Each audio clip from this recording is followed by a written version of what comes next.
পাকিস্তানে লোৱা ফোপোলা সিদ্ধান্তবোৰ কি জানেনে?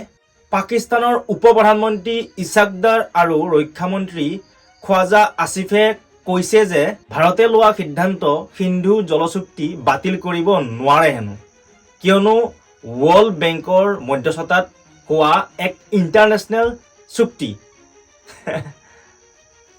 তহঁতে কি মানি আছা? তহঁতে কিবা আইন মানিছা?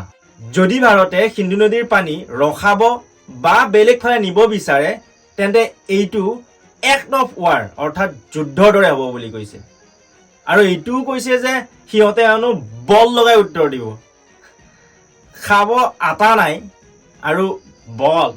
পাকিস্তানে ভাৰতৰ লগত সকলো দ্বিপাক্ষিক চুক্তি খন্তেকীয়াভাৱে বন্ধ কৰে, যেনে চিমলা চুক্তি। তহঁতে দেখোন কেতিয়াবাই ভাঙিছা এইবোৰ।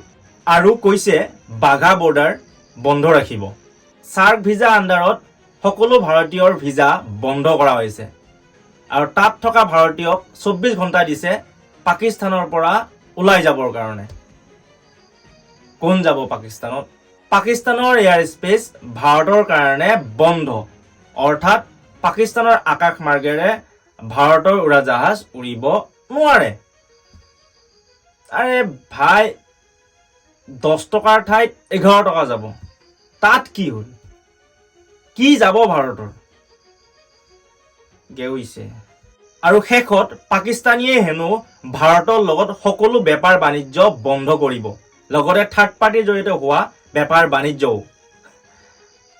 ভিক্ষাৰীৰ লগত বিজনেছ হয় নেকি?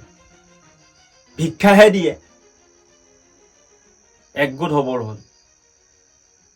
এয়াই সময়।